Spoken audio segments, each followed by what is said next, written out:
Perkenalkan, nama saya Nimarika Murtiningsih. Baiklah, di sini saya akan melakukan asuhan persalinan normal atau APN.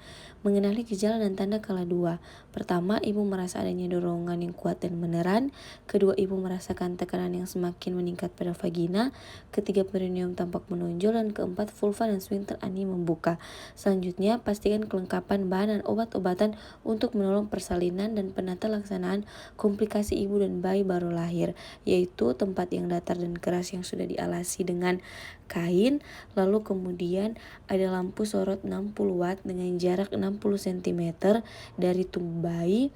Kemudian ada kain bedong bayi yang sudah dibentangkan beserta kain penyanggal bahu, bayi balon penghisap dan abu bek. Serta itu ada obat-obatan seperti vitamin K dan tetes mata, dan disiapkan juga oksitosin 10 unit dan alat suntik steril sekali pakai dalam partuset. Lalu kita pakai celemek plastik, lepaskan dan simpan semua perhiasan yang dipakai. Lalu kemudian kita cuci tangan menggunakan metode 6 langkah WHO dengan sabun dan air bersih mengalir. Kemudian setelah itu pakai sarung tangan DTT pada tangan yang digunakan untuk periksa dalam, memasukkan oksitosin ke dalam tabung suntik, dan gunakan tangan yang memakai sarung tangan DTT dan steril. Pastikan tidak terjadi kontaminasi pada alat suntik tersebut. Lalu bersihkan vulva dan perineum, menyeka dengan hati-hati dari depan ke belakang dengan kasa yang sudah dibasahi air DTT. Jika introitus vagina dan anus terkontaminasi tinja, bersihkan dengan seksama dari arah depan ke belakang.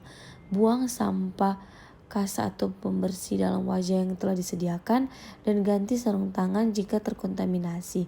Lepas dan rendam dalam larutan klorin 0,5%. Kemudian setelah itu lakukan pemeriksaan dalam untuk memastikan bahwa pembukaan serviks sudah lengkap. Bila selaput ketuban belum pecah sedangkan pembukaan sudah lengkap, lakukan amniotomi. Kemudian setelah itu lepaskan sarung tangan yang kotor ke dalam larutan klorin 0,5% dan kemudian rendam dalam larutan klorin selama 10 menit. Setelah itu periksa denyut jantung janin setelah kontraksi terakhir untuk memastikan bahwa DJJ dalam batas normal dan mengambil tindakan yang sesuai jika DJJ tidak normal. Kemudian setelah itu dokumentasi hasil-hasil pemeriksaan dalam DJJ dan semua hasil penilaian serta asuhan persalinan lainnya pada patograf. Kemudian beritahu ibu bahwa pembukaan sudah lengkap dan keadaan janin baik. Kemudian kita tunggu hingga ibu mempunyai keinginan untuk meneran, dan lanjutkan pemantauan kesehatan dan kenyamanan ibu serta janinnya, dan jelaskan kepada anggota keluarga mereka bagaimana mereka dapat mendukung dan memberi semangat kepada ibu saat ibu mulai meneran. Kemudian minta bantuan keluarga untuk menyiapkan posisi ibu untuk meneran. Pada saat ada his, bantu ibu dalam posisi tengah duduk atau posisi lain yang diinginkan, dan pastikan ia merasa nyaman.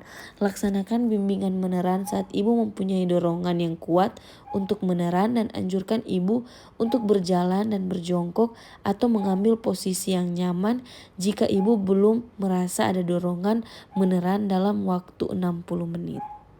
Lakukan pertolongan kelahiran bayi. Letakkan handuk bersih untuk mengeringkan bayi di perut ibu jika kepala bayi telah membuka dengan volume diameter 5-6 cm. Letakkan kain bersih yang didapat dilipati sepertiga di bagian bawah bokong ibu. Kemudian buka tutup partuset. Perhatikan kelengkapan alat dan bahan-bahan, sarung tangan dan TTT pada kedua tangan. Dan setelah tampak kepala bayi, membuka vulva dengan diameter 5-6. Kelindungi perineum dengan satu tangan yang dilapisi kain tadi, lalu letakkan tangan yang lain di kepala bayi dan lakukan tekanan dan lembut dan tidak menghambat pada kepala bayi. Biarkan kepala bayi keluar perlahan dan anjurkan ibu untuk meneran perlahan-lahan atau bernafas cepat dan dangkal saat kepala lahir. Setelah itu bersihkan dengan lembut daerah mulut, muka, hidung bayi dan kain atau kasa yang sudah dibersih. Setelah itu periksa kemungkinan adanya lilitan tali pusat dan ambil tindakan yang sesuai jika hal itu terjadi, dan kemudian lanjutkan dengan proses kelahiran bayi. Setelah itu tempatkan kedua tangan dengan posisi biparietal dan anjurkan ibu untuk meneran. Saat kontraksi berikutnya dengan lembut menggerakkan ke arah bawah dan ke arah keluar hingga bau anterior muncul di bawah arkus pubis, dan kemudian dengan lembut mengerangkan ke arah atas dan ke arah luar untuk melahirkan bau posterior. Setelah kedua bahu dilahirkan, tangan bergeser ke arah perineum ibu untuk menyangga kepala, lengan, dan siku sebelah bawah.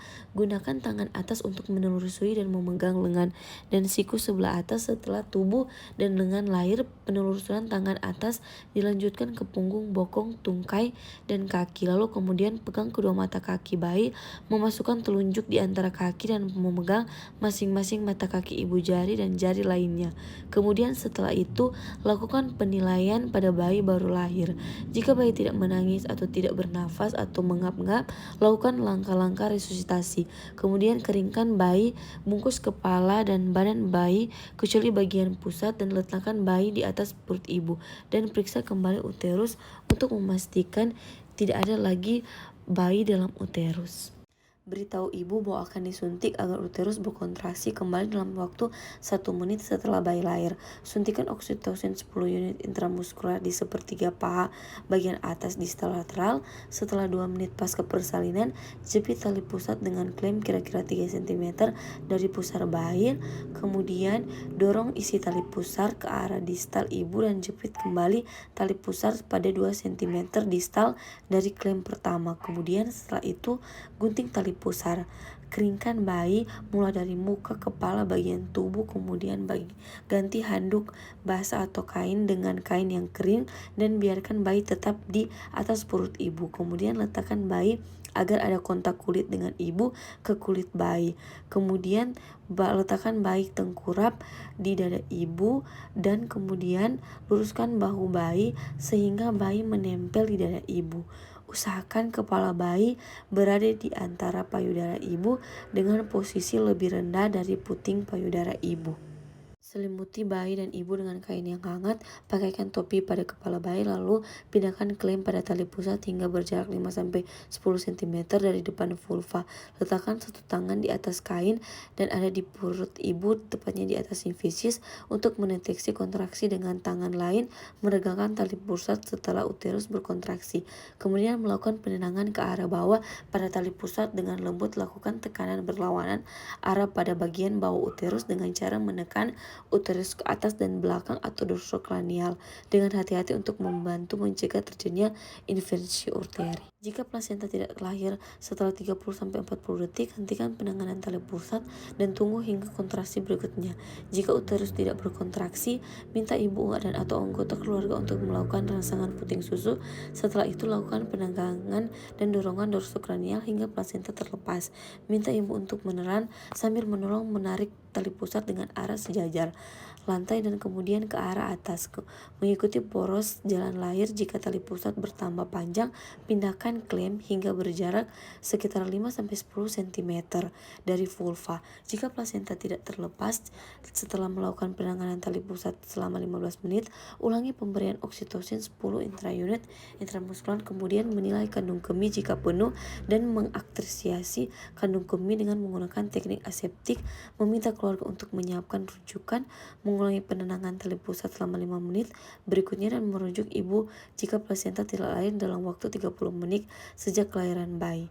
Bila terjadi perdarahan, keluarkan plasenta secara manual. Saat plasenta terlihat di introitus vagina, lanjutkan kelahiran plasenta dengan menggunakan kedua tangan. Pegang plasenta dengan kedua tangan dengan hati-hati, memutar plasenta hingga selaput ketuban terpilin dengan lembut. Perlahan lahirkan selaput ketuban tersebut. Jika selaput ketuban robek, pakai sarung tangan DTT atau steril dan periksa vagina dan serviks dengan seksama menggunakan jari-jari atau klem DTT tersteril untuk melepaskan bagian selaput yang tertinggal. Segera setelah plasenta dan selaput ketuban lahir, kita lakukan masase uterus. Letakkan telapak tangan di fundus dan lakukan masase dengan gerakan melingkar dengan lembut hingga uterus berkontraksi. Jika uterus tidak berkontraksi setelah melakukan masase selama 15 detik, ambil tindakan yang sesuai. Kemudian setelah itu kita periksa kedua sisi plasenta, baik yang menempel kepada ibu maupun janin, dan selaput ketuban untuk memastikan bahwa selaput ketuban lengkap dan utuh. Letakkan plasenta dalam kantung plastik atau tempat yang khusus, lalu evaluasi jika ada laserasi pada vagina dan perineum. Segera lakukan penjahitan dan pastikan uterus berkontraksi dengan baik dan tidak terjadi perdarahan per vagina. Kemudian setelah bayi dibiarkan kepada ibu melalui kontak kulit ke kulit. Tidak ada ibu paling sedikit 1 jam. Sebagian besar bayi akan berhasil melakukan inisiasi menyusui dini dalam 30-60 menit. Menyusui pertama biasanya berlangsung 10-15 menit dan bayi cukup menyusui dari 1 payudara. Biarkan bayi berada di dada ibu selama 1 jam. Walaupun bayi sudah berhasil menyusui setelah 1 jam, segera lakukan penimbangan atau pengukuran bayi. Kemudian setelah itu kita dapat memberi tetes mata antibiotik profilaksis kepada bayi. Lalu kemudian kita bisa memberikan vitamin K 1 gram intramuskular di paha kiri anterolateral. Setelah 1 jam pemberian vitamin K, berikan suntikan imunisasi hepatitis B di paha kanan anterolateral. Kemudian letakkan bayi di jangkauan ibu agar sewaktu-waktu bisa disatukan dan letakkan bayi pada ibu bila bayi belum berhasil menyusui dalam 1 jam pertama. Dan biarkan bayi berhasil menyusui, kemudian melanjutkan pemantauan kontraksi dan cegah perdarahan pervaginan setiap 15 menit pada jam pertama pasca persalinan dan setiap 20-30 menit pada jam kedua. Jika uterus tidak berkontraksi dengan baik, lakukan asuhan yang sesuai dengan penata laksanaan atonia uteri. Ajarkan ibu dan keluarga untuk massase utero, kemudian menilai kontraksi, evaluasi, dan estimasi jumlah kehilangan darah. Kemudian periksa nadi dan suhu ibu dan keadaan kandung kemih setiap 15 menit selama 1 jam pasca persalinan. Dan setiap 30 menit selama jam kedua pasca persalinan, periksa kembali bayi untuk pastikan bahwa bayi masih bernafas dengan baik serta suhu tubuh normal. Setelah itu, kita tempatkan semua peralatan bekas pakai dalam larutan klorin 0,5%, lalu cuci dan bilas semua peralatan yang telah terkontaminasi. Kita buang bahan-bahan yang terkontaminasi ke tempat sampah yang sesuai, kemudian kita bersihkan semua sisa cairan, ketuban, lendir, dan darah yang ada pada ibu. Kemudian, bantu ibu untuk menggunakan pakaian yang bersih, lalu dekontaminasi tempat persalinan dengan larutan klorin 0,5%. Lepaskan semua alat pelindung diri, kemudian celupkan dan rendam sarung tangan kotor ke dalam larutan klorin, dan kita tunggu sampai 10 menit. Kemudian pemeriksa mencuci tangan kembali dengan air dan sabun bersih dengan menggunakan metode 6 langkah WHO. Kemudian lengkapi patograf halaman depan dan halaman belakang, lalu periksa tanda vital ibu dan asuhan kala 4. Setelah itu beritahu ibu bahwa persalinan sudah selesai.